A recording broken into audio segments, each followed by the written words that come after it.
नमस्कार दोस्तों, अगर आप वनपाल या वन रक्षक की तैयारी कर रहे हैं तो आपने ये एग्जाम कैलेंडर जो RSM SSB ने जारी किया है तो वो देखा ही होगा।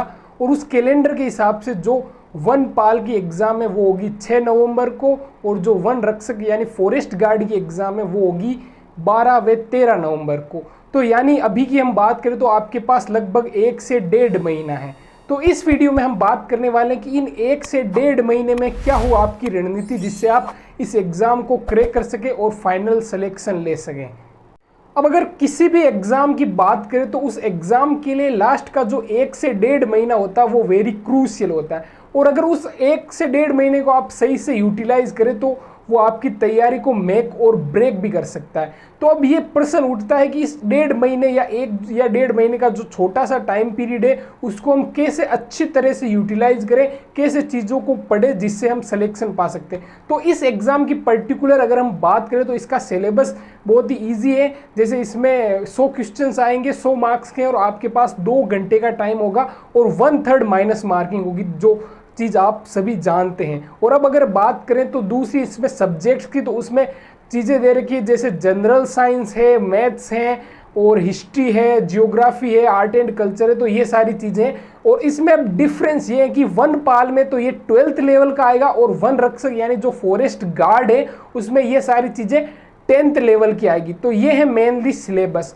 अब प्रश्न ये उठता है कि इस सिलेबस को 1 महीने में कैसे क्लियर करें या कैसे बढ़िया से तैयारी करें कि इस 1 से 1.5 महीने में आप श्योर सिलेक्शन पा सकते हैं। तो इसके लिए मेनली मैं 3 चीज़ें आपको बताने वाला हूं जो बहुत इंपॉर्टेंट रखती है इस एग्ज़ाम में। और एक अगर चीज़ सिलेबस की बात करें तो ये सारी चीज़ें हैं ना जो वो राजस्थान पे फोकस करके आएंगी, यानी इंडिया की थोड़ी बहुत चीज़ें आएगी पर राजस्थान की ज़्यादा आएगी। तो बात करते हैं वो 3 चीज़ें क्या हैं। तो उसमें सबसे पहली चीज़ वो आती है रिवीजन। तो अभी तक जो भी आपने पढ़ा है वो बहुत ही इनफ है, ये चीज़ मान के रिवीजन करें और नई चीज़ें ना देखें। जो सोर्स अभी तक आपने पढ़ा है इन चीज़ों के लिए उन सोर्स को रिवाइज करें और सोर्स को सेम रखें इस टाइम में।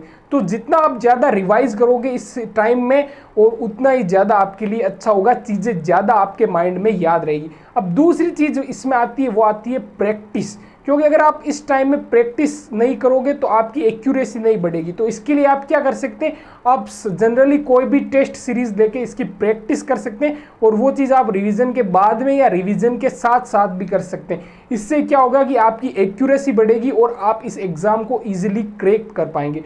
अब अगली last but not the least चीज़ आती है वो आती है इस एग्ज़ाम के लिए करंट अफेयर्स। तो करंट अफेयर्स का दोनों ही पोस्ट के लिए नाम दे रखा है और वो भी क्लियर नहीं किया गया कि राजस्थान का है या भारत का है। तो इसमें आपको दोनों चीज़ें पढ़नी है, और अभी तक आपने करंट अफेयर्स पढ़े हैं तो अच्छा है, और अगर नहीं पढ़े हैं तो इस जो साल के जनवरी से लेकर अक्टूबर एंड तक या नवंबर तक, अक्टूबर एंड तक ही इनफ होगा, तो वो आप इजीली पढ़ सकते हैं। अगर नहीं पढ़े तो मंथली वीडियोस देख सकते हैं, और वो मेरे हिसाब से कोई करंट अफेयर की बुक लाके पढ़ने से अच्छा होगा, क्योंकि हमने रिसेंट एग्जाम्स के जो ट्रेंड्स देखे, करंट अफेयर्स के बहुत सारे क्वेश्चन पूछे गए, तो इस चीज़ को नेग्लेक्ट नहीं करें। अब वीडियो अगर समराइज करें तो 3 चीज़ें आपको ध्यान रखनी। सबसे पहली है रिवीजन, दूसरी चीज़ है प्रैक्टिस, और तीसरी चीज़ है करंट अफेयर्स। और इन तीनों चीज़ों को अगर आप अच्छे से करेंगे तो आपका सिलेक्शन मेरे हिसाब से श्योर है। तो इसी के साथ वीडियो देखने के लिए धन्यवाद। अगर कंटेंट अच्छा लगा तो वीडियो को लाइक करें, अगर ऐसा और कंटेंट चाहते हैं तो चैनल को सब्सक्राइब करें। थैंक यू, जय हिंद।